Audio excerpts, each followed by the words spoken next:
what a fantastic venue. Thank you for having me to speak with you today. Yes, you've talked about data, you've talked about systems. Now we're going to talk about the most important and the most difficult part of all, and that is people.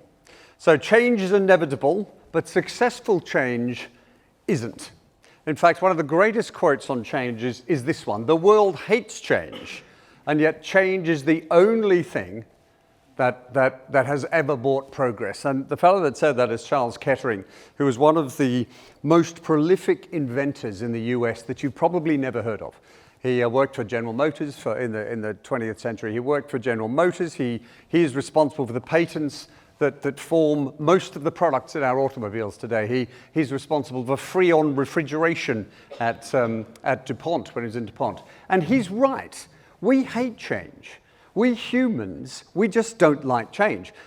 Sometimes we even convince ourselves that we don't want change and that we don't need change, but we know that that is a lie. For change is the only thing that has brought progress. And actually, it's the only thing that keeps us going, keeps us moving, because the only alternative is the status quo. And if we've learnt nothing in the last 2 years, we've learnt that the status quo doesn't last for very long.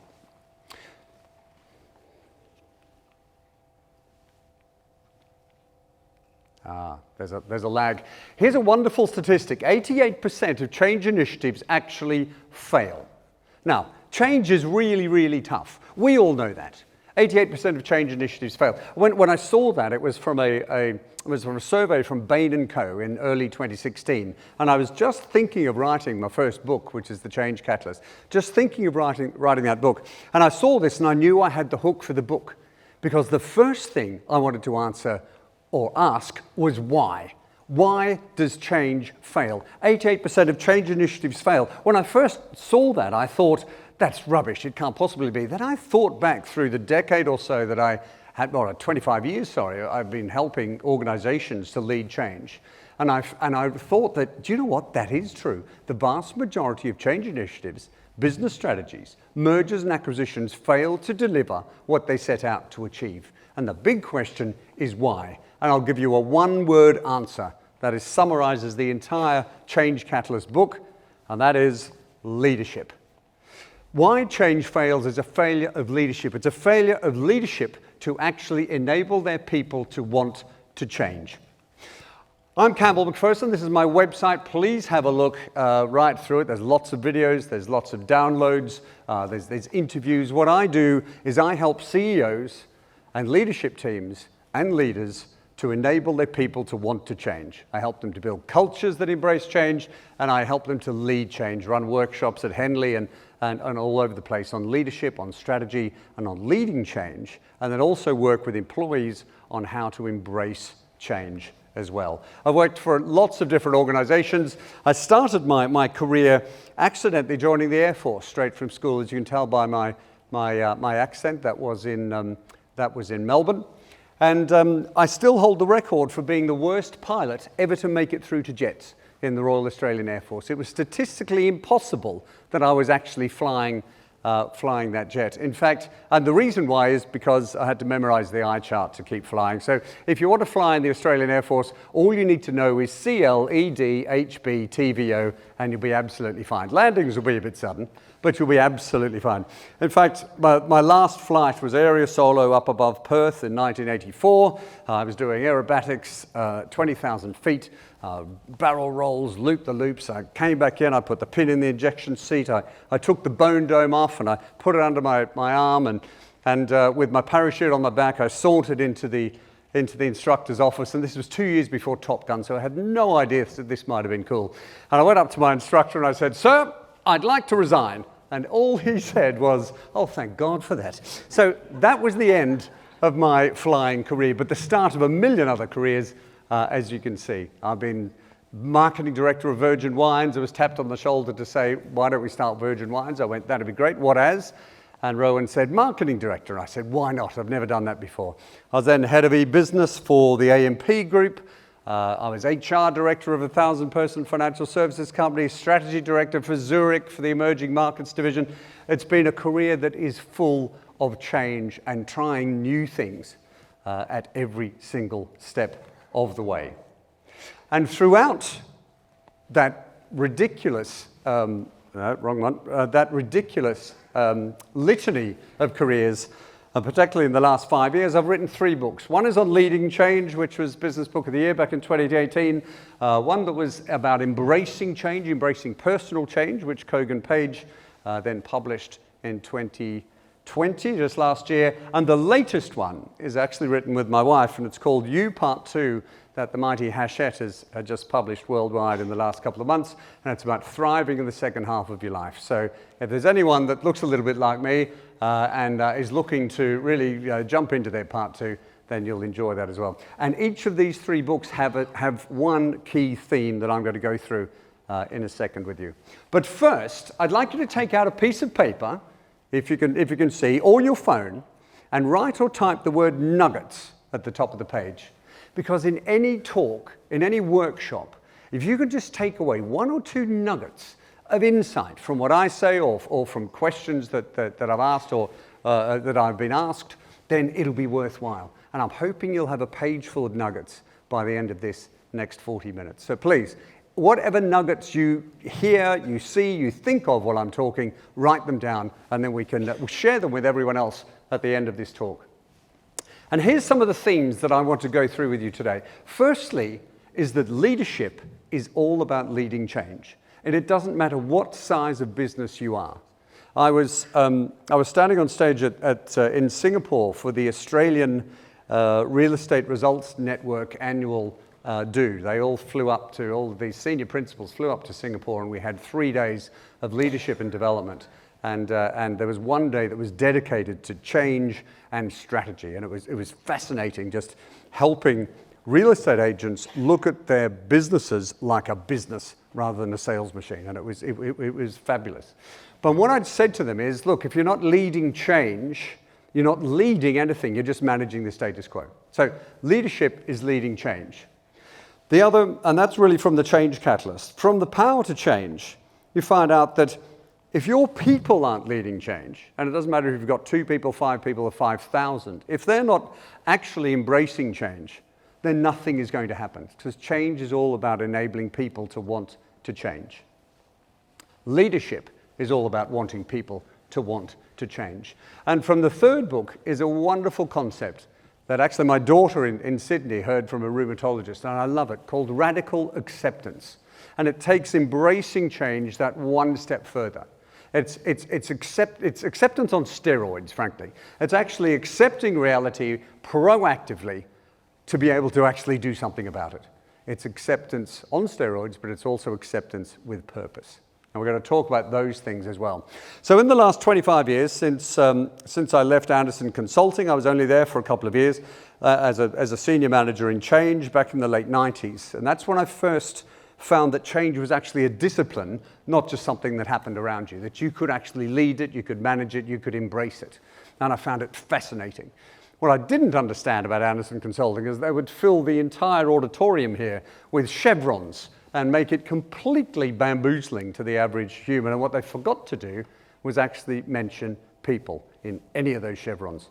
What I found from that, the world's largest consulting company was all about systems, all about processes, and then just setting guidelines for people to follow. But weirdly, that didn't happen. So here are my 5 key truths that I've learned about change. And the first one might appear like a blinding glimpse of the obvious, but it's really not, and that's change is inevitable. Now, we know this, particularly in the last 2 years, for goodness sakes. In your industry particularly, I remember we put our house on the market last February 2020. That was a really good idea. We took it off the market in April 2020, and then we sold it in August 2020 for more than the asking price. So I've lived through the roller coaster of emotions that your industry has gone through, because I went through it with you. All change is inevitable. The point about that change is inevitable, is that once you start to accept that it's not a project, that it doesn't have a start date and an end date, that it's actually part of life, then that's the first step to embracing change. The second key truth is that all change is personal. Even the most significant, the largest of organizational changes is actually a culmination of a myriad of individual personal changes. It doesn't matter how big or how small the organization is. All change is personal, and we all erect our own personal barriers to change. We all do it. I have my own default barrier to change. You have yours. Sometimes these change barriers last about 15 seconds or so. Sometimes they can last a lifetime, as we will also discuss. And the fourth one is probably the most important, and that all change is emotional. People don't change, as we say in the fifth one, because they're told to. You know that. You try and change your system, your computer system in your office, and just say, look, here we go, just use the new system. It doesn't work. We only change if we want to. So a leader's job, our job, is to help our people to want to change. And that's another BGO, it's another blinding glimpse of the obvious, but it's quite profound. As a leader, as a team leader, as a divisional leader, as a company leader, it doesn't matter how big the organization is, it's our job to help our people to want to change. So let me talk to you about the essential ingredients to sustainable change. We've already gone through the fact that 88% of change fails. So how do we be the 12%? One of the 12%, one of the 1 in 8 that actually succeed. And I'm going to go through a few of the key messages in the Change Catalyst for you, because you are all leaders of change, because you are leaders. Now, leadership today doesn't just have to be because of hierarchy. Leadership is about influence. So no matter where you are in an organization or a society or a community, you lead through influence. And that, to me, is what leadership is all about in 2021. But the first essential ingredient to sustainable change in your business is this: clarity of what you're trying to achieve, and just as importantly, why. So just you're trying to achieve. All the organizations I've worked with have been very, very quick to put numbers on that. We're going to double the size of the business. We're going to reduce costs by 25%. We'll increase EBITDA by 50%. The numbers are easy, but we need the numbers and the narrative. And then you also need why. And why, there's two types of why. There's the real reason and the right reason. There's the rational and the emotional. We have to appeal to our people's emotions if we want them to change, and therefore we have to help them to change. Therefore we have to explain why they need to change. One of the key things, actually 6 key things that I do with organizations is, press the wrong button, is I help CEOs and I help leaders to identify these 6 things, to address these 6 things in their business. I help to address their purpose. If your business doesn't have a purpose, if your business isn't crystal clear, that everyone in your business is not crystal clear about why you exist and for whom, then the business is doomed. It's going to be empty. When I was one of the founding directors of the largest IFA network in the country called Sesame. And when we put that together, it was 5 different companies that came into one. We had 1,000 employees. We had 12,000 IFAs that were out there in the marketplace. But the company was soulless. What we tried to do is to create a purpose, a reason for the business's existence. And we came up with this wonderful line, and it said that we exist to enable IFAs to run really successful businesses. It's really simple, isn't it? You could say that with any network. A dentist network. I was speaking at a dental conference the other day, and it's the same thing with dental networks. Same thing with real estate networks as well. We enable IFAs to run really successful businesses, but the rest of the board couldn't buy into it. And they said, no, our purpose is to make profit, and fundamentally what they meant was to pay executives bonus. They were offered £350 million for the business that they paid 120 million for once we'd put it together. They turned it down because they thought it was worth 500 million.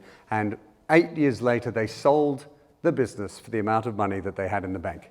And the reason, lots of different reasons, but it boiled down to it didn't have a purpose. It wasn't there for customers. It was only there to try and line the pockets of its executives.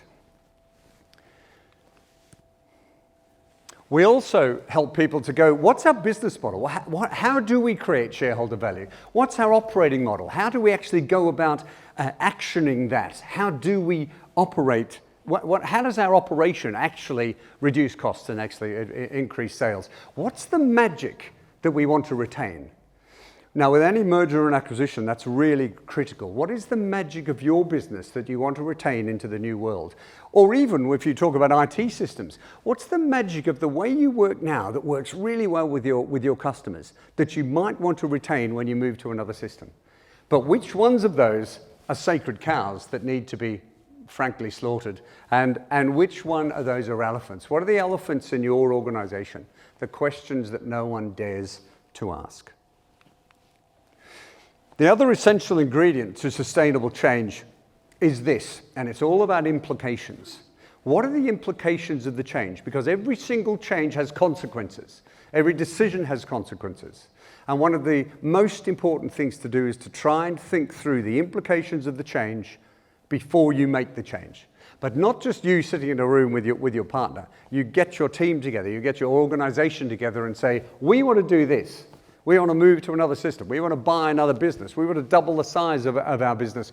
What are the implications? Let's think that through, team, and actually work out how we can head them off.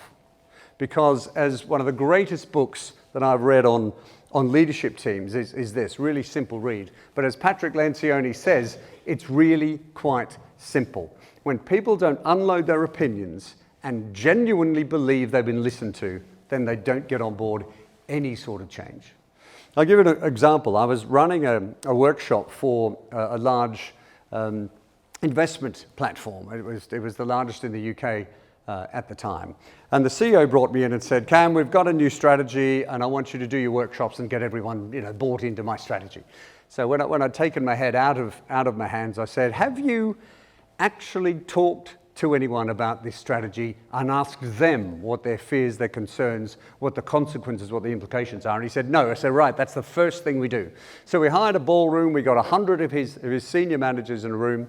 Martin stood up and actually gave the presentation about what the strategy was. It wasn't a strategy, it was a destination, but it's fine. It was, we're going to double the size of the business, double assets under management, stay number one, and triple the profit. That was fundamentally what he said over 20 minutes. And then I stood up and said, okay, what could possibly go wrong? And everyone tittered politely. And then what happened is I said, because in your heads, you've got some fears, you've got concerns, you've got doubts, well, does that mean we have to move premises? Does that mean that part of the business is no longer going to exist? There are implications to that strategy. Let's get them all out on the table. And we did that over an hour. We then prioritized them and spent the whole afternoon working out how we could overcome the top 10 issues that the top team had put on the table given the strategy. It was the best day of consulting I've ever been involved with, because at the end of the day, everyone owned this strategy because they had their challenges out on the table and they could start to see how they could actually overcome them. The strategy was becoming real, genuine, and achievable. The third one, no, that's the second one.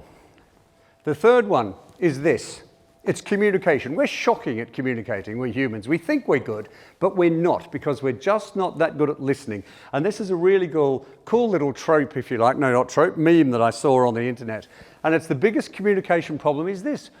We don't listen to understand, we listen to reply. I do that all the time. I sit there in meetings, particularly when I'm pitching something to a client, and I forget to listen because I just want to jump in with my opinion, with the killer fact that I'd rehearsed beforehand. What we need to do is to slow down, we need to stop, and we need to listen to understand, particularly when we're implementing change in our business, because we don't have all the answers, but together with our teams, we do. This is a beauty. Emotion trumps logic every single time. In fact, there was a fantastic piece of research done 15 years ago by the Corporate Leadership Council on I think it was 50,000 employees worldwide. And what they found is that emotion was 4 times more powerful than logic when it comes to change, when it comes to strategy, when it comes to employee engagement. We know that, don't we? But if you think about it, so logically, we are going to do this. Here's the strategy. We're going to put in a new system. We're going to double the size of the business. We're taking on 2 new people, whatever the strategy might be. And everyone goes, okay, that's fine. That's 1/5 of the way there.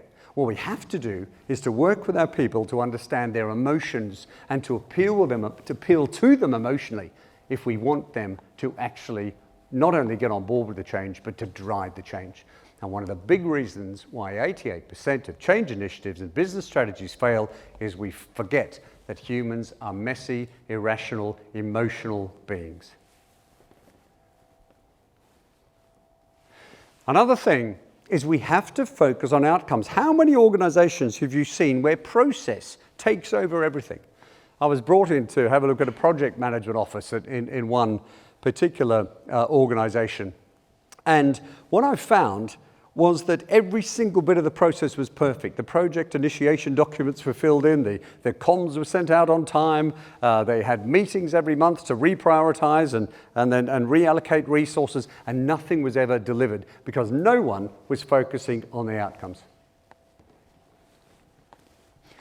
And these, if anyone has been involved with any large projects, you will know what I'm talking about with these ones. Firstly is initial inertia. We have to overcome that. It's hard enough to go from planning to finish the planning, let alone go from planning to action. But this middle one, particularly if you've been involved in large, multi-scale IT projects in the past, you'll know that large projects have a way of getting a momentum all of their own. It's like a locomotive racing down the track. They get a huge momentum, and it's almost politically impossible to jump out in front of this train and say, stop. Why are we going this way? And why are we in a train? But that's what we have to do. We actually have to make it politically okay to ask the question, to pause for reflection and go, is the outcome still achievable? What data, what insight have we learnt? And what should we change?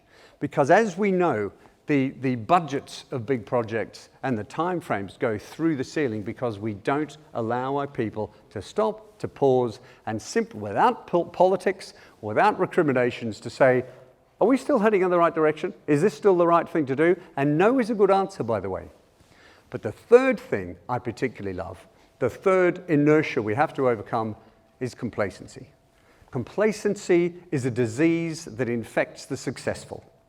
Actually, that's what I used to say. It's now a disease that infects a lot of organizations who think they're successful, but actually they're not, because there's a disruptor very quickly coming up behind them. But it's a disease that infects the successful. Blockbuster thought it was successful, and then they turned down an opportunity to invest in this Netflix startup thing that they thought was utterly ridiculous. Kodak, we all know, invented digital photography. They thought they were successful because they was. There you go. Breachador High School has got a lot to answer for because they were successful, but they were also complacent. So the CEO of Intel, who I really admired for many, many years, said this: success breeds complacency. It just does. It's a phenomenon. But complacency then breeds failure, and only the paranoid are like that survive. So if you find yourself, particularly after this last year, where you have been running around being extremely successful, now is the time to sit back and think, okay, what is it about the way that we work? Am I becoming complacent in some area of my business because I've done so well over the last 12 months? And it's a question only you and your people can really answer. As another essential ingredient to successful change is to ask yourself, how can I set my people up to succeed? Because your future, your success, is all about your people's success. That's what leadership is about. That's what leading change is all about. That's what change is all about. It's not really about systems. It's not about processes. They are key enablers to enable your people to do something even better and even more exciting for your business for the future and for them. So what do your people need to succeed? Is it the system they need to proceed? Do they need empowering? What is it that they need to succeed? And actually, you know what? Ask them. Another essential ingredient to sustainable change is this: committed leadership. Leadership that isn't complacent, that knows what it is being complacent. Leadership that doesn't take its eye off the ball in any big change initiative that you might be doing. Because as soon as you do that, the entropy of change descends, and the forces against change are enormous, because 88% of them don't actually deliver what they set out to achieve. And the last one is this. You need to create a culture that embraces change. And I'm going to go through a couple of really interesting change curves in a second that just shows the roller coaster of emotions that we go through when change is done to us, and also when we instigate change ourselves. The central issue, as I said, is not strategy, it's not systems, it's all about people. We have to create the culture that people are looking to change. So ask yourself these little questions in your business. Are your people encouraged to question the status quo?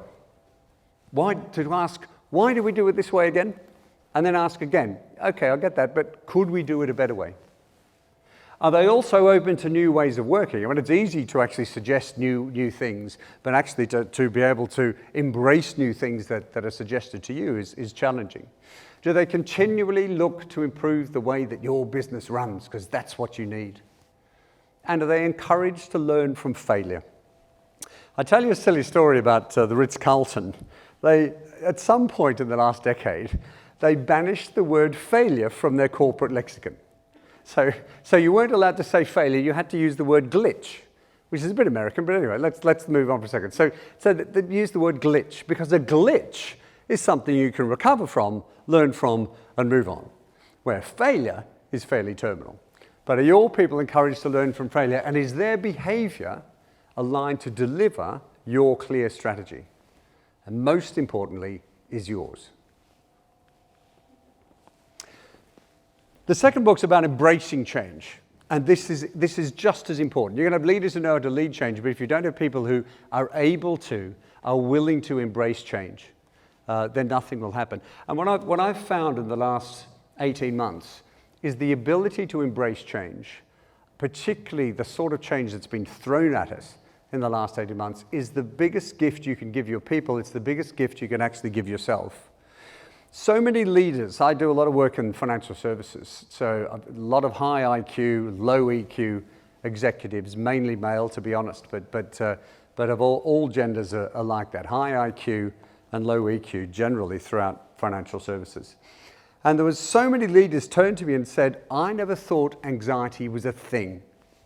I said, what do you mean? He said, well, I knew it was a thing, but I never experienced it. So up here in my head, I knew that people suffered from it, but I almost didn't quite believe it. And then March 2020 came along, and I was really anxious. I was anxious about the business. I was anxious about my parents. I was anxious about everything.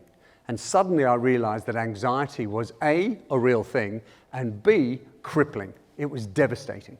So when suddenly everybody instantly started working from home, and wasn't that amazing how we could accomplish that without pages and pages of project initiation documents? You know, if I'd have turned around to one of my clients is a big insurer, if I'd have turned around and said, by the way, in 10 days, you'll have everybody working from home and no one will be in the office. They'll say, I'm sorry, we haven't even completed the committees yet. We haven't even formed the committees to do that. That will take about 18 months. It didn't. It took about 10 days. But anyway, what we found from these CEOs is that they suddenly realized that anxiety and mental health were real. They'd been ticking the boxes until then because they experienced it, themselves.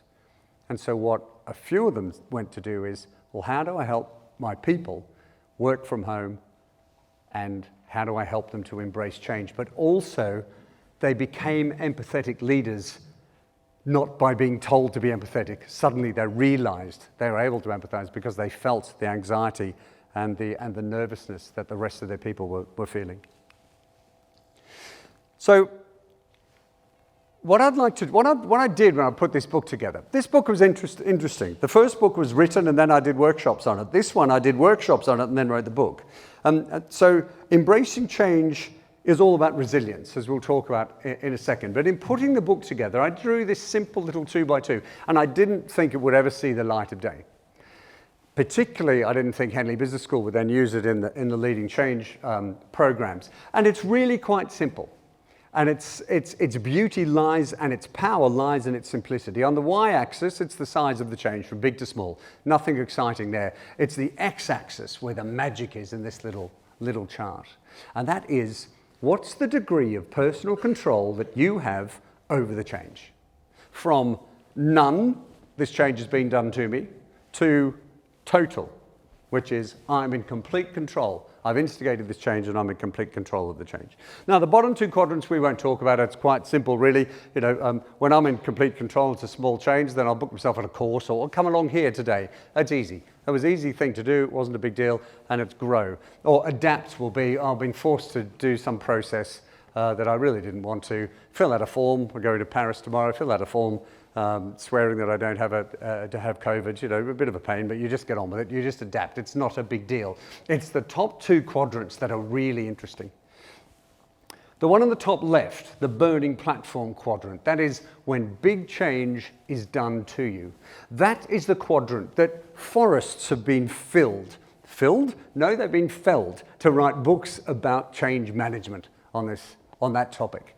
And I called it the burning platform quadrant because you may remember, or you may know the story, that 20-something years ago, someone called Darrell Connor, who was a change professional, he was watching the news and he saw that people leaping off a burning oil rig in the North Sea and jumping with life jackets on, jumping into the tumultuous, freezing cold waters. And he thought, wow, there's a burning platform for change, boom, boom.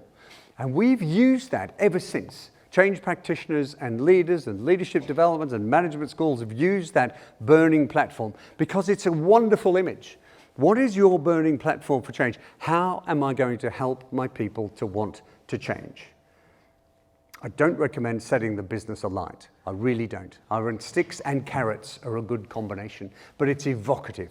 And when we are in this particular quadrant, we undergo a roller coaster of emotions that I would like to share with you.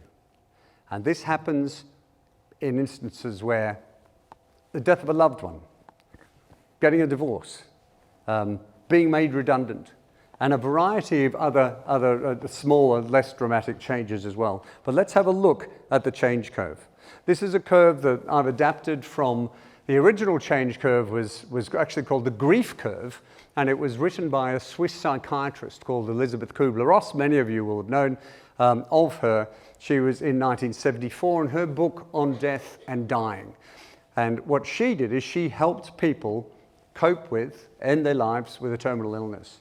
And she found that the emotions that they went through were predictable and profound. And they were the same emotions with a little lag that their loved ones went through as well. So whenever she published this in 1974, and we change practitioners and leadership development people have taken this and actually made it relevant to the world of business because it really is. And let me take you through it. When big change is done to us, and get something on your head, being made redundant, business going under, if you want to go for something extremely big personal change, then go for that as well. The first reaction, the first emotion that we feel is shock. We are literally like a rabbit caught in headlights. The second reaction, once the shock fades, is denial. This can't be happening. This just simply can't be happening. And actually, if let's go with the redundancy scenario, once the leaders work out that this is a stupid idea, then they'll all go away and they'll change their minds. Now, when the leaders don't work out it's a stupid idea, we get angry. And that anger masks a whole host of fears. And after fear becomes depression in the trough. And we've all been through this at one time in our life. Actually, we've all been through this several times in our life because the change curve doesn't stop. It just waits for the next time.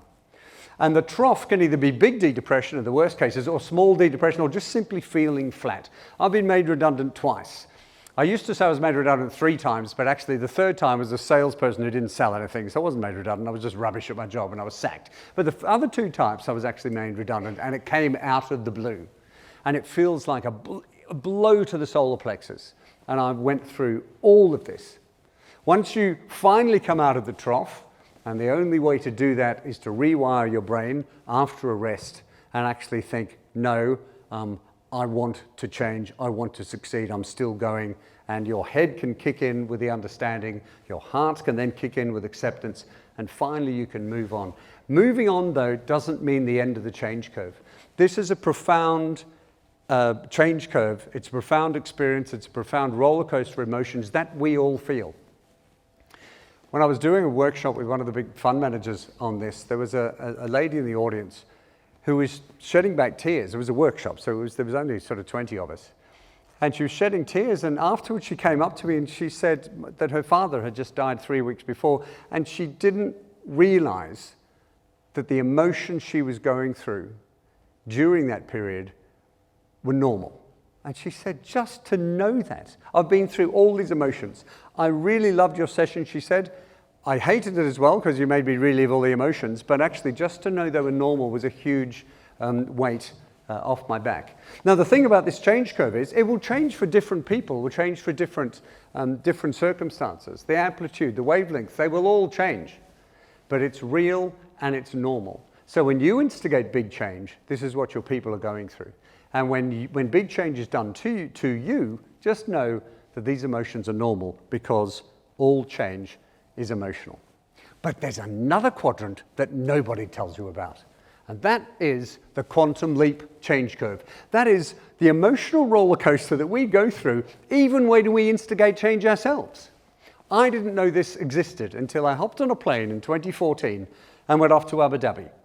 I got a job, a 3-year contract with the Abu Dhabi Investment Authority to help them with strategic change. And I hopped on the plane. My son was going to go off to boarding school to finish his A-levels or to do his A-levels. My daughter was off to university, and it was a perfect time really to leave home. She hadn't done her A-levels yet. It was perfect. But anyway, so then I hopped on the plane and I instantly thought, isn't this exciting? I then thought, what have I done? I've broken up our wonderful little family prematurely because I've gone off for a job in Abu Dhabi. And then I started to think, oh my goodness, what have I done? And am I going to be any good at this job? I've never worked for a sovereign wealth fund before. Why did they hire me? How did I get through the process? And then it was remorse, saying I've had to close my consultancy down to do this. What if it all ends in tears in 3 months? What I did when I was in this trough is I stopped drinking to start with. Then my head kicked in and went, come on, Campbell, for goodness sakes. Rational optimism. They've hired you because you're the best guy for the job. And then genuine belief, but you can do this and you're going to really bring a lot of value to the fund. And then I stepped out of the plane to Abu Dhabi and thought literally into a new world and thought, I've just been through a version of the change curve that nobody tells you about. And it's real. When I was doing this doing this workshop with one of my clients, the CEO had a wry smile on her face. And she stood up as we got to this and she said to everyone, I just want everyone to know, I'm currently a genuine belief, I'll be fine, but the last few months have been hell. And everyone thought, goodness me, I didn't realize that was actually real. And it is. Change is emotional, and we have emotional roller coasters that we all experience during times of change. And these are some of the emotions that we have to learn to overcome, and we have to help our people to overcome. Denial. Then we need to observe our emotions. You know when you have attack of negative emotions and you have an attack of negative thoughts. In fact, our brains have about 80,000 thoughts a day and 50,000 of those are negative. And it's an evolutionary throwback to when we were being chased by saber-toothed tigers and that sort of thing is the only thing that scientists can think of. And what we have to do is to look at those negative thoughts and detach ourselves from them. I had my negative thoughts on that plane saying, I've never done this before, I'm going to be rubbish, what if I'm terrible, you're just good at interviewing, you're not actually good at the job, and all of those negative thoughts. And what I had to do was to stand back and detach myself from them and to say, that's interesting, and observe the negative emotions and the negative thoughts that I was actually having. And that enables you to put some distance to them and realize that you don't have to identify with the fear, the emotions, and the negative thoughts that are going through your head during times of change. So we can confront our fears, and there's lots of fears during change. There's the imposter syndrome. There's the fear of, obviously, financial fear, but there's the fear of the unknown. There's the fear of being found out. In some organizations, there's a fear of not being found out to not having changed earlier. We need to reframe our identity as another way of overcoming change. But most importantly, I think, we have to voice our doubts and our fears about the change, and we have to help our people to do the same, because all change is about people. And all of that is actually about building resilience. There's a whole chapter in this book about resilience. And what is resilience? It's simply the ability to embrace change and look for the opportunities. What the American Psychological Association says, it's these 4 things. Firstly, to be resilient, to increase your resilience, we can all increase our resilience, is to achieve things. Don't be a bystander. In my words, don't be a bystander to your own life or a victim of someone else's. We need to achieve things, sometimes in small steps. When we're at the trough of that change curve, just simply moving ahead in small steps will actually get the momentum that we actually need. But momentum is everything. We need to do things, we need to achieve things. We all know people that will wallow in the trough of really a victimhood, because the trough is where victims dwell. What we need to do is to help them out of that trough by helping them to achieve things and get moving. Another way to build a resistance, according to the APA, is, in my words, to like yourself, to trust yourself, and believe in yourself. And that starts with actually doing a personal SWOT of your strengths and of your capabilities, and actually to go, hang on a second, this is what I'm good at, and therefore I like that. I trust that I'm going to be good at that, and I can build the trust that I can move forward and try new things, because I really have been quite clear about my strategic core of my values, of my strengths, and of my abilities. The third thing is to communicate things calmly, and that's about being detached, and then to communicate calmly, and that's what resilience is all about. And the last one is to stay as non-attached or as objective as possible. But most importantly, change is all about attitude.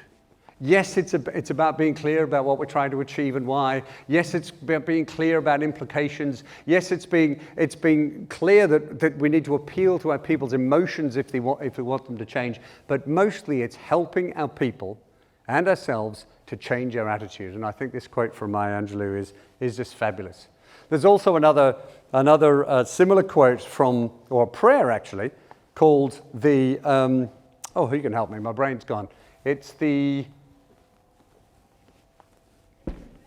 what? Serenity prayer. That's it. Thank you. Thank you very much. Which is about give me the strength to know what I can change. I've got to totally bastardize it here.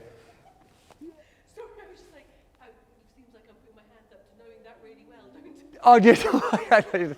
But it's, yes. So it's to give me the strength to know what I'm going to change, and the wisdom to know the difference. That's sort of the summary of it. Don't you hate it when you start on something you think, I've totally forgotten that quote, totally. But let's stick with Maya's. It's, if you don't like something, change it. If you can't change it, well, then you change your attitude. The last thing I want to talk about today is radical acceptance. This is taking the attitude of let's change, but it's going one step further. In the book, my second favorite chapter in the book, You Part 2, my favorite one is the chapter that Jane and I wrote called Menopause versus Menopause. But this one is my second favorite. And it's all about radical acceptance and contentment. So it's really aimed at people 45 plus thinking, oh my gosh, half-time already, how did that happen? We've got a lot to achieve, and we're certainly not fading away. But radical acceptance is this, a lack of desire for what we perceive others to have. And this helps. This is a personal help session, this one. The ability to appreciate what we have right now, and we build this into the Embracing Change workshops we run for organizations. It's also the ability to accept reality and the freedom to embrace the present and face the future with positivity. I love this term, radical acceptance, because contentment, if you like, contentment is not complacency. Contentment is being happy with where we are now and really positive and excited about the change that we can instigate in the future. Because radical acceptance is acceptance with purpose. It's acceptance on steroids. I'd just like to leave you with one quote today And the main quote really is from Charles Darwin. And it's this. It's not the strongest of the species that survive, as you well and truly know. It's nor the most intelligent. It's actually the ones that are most responsive to change. Thank you so much for your time for the last 3/4 of an hour. If there's any questions, any nuggets that you've got out of that, a quick run through of 3 books on change, I'll be delighted to answer anything.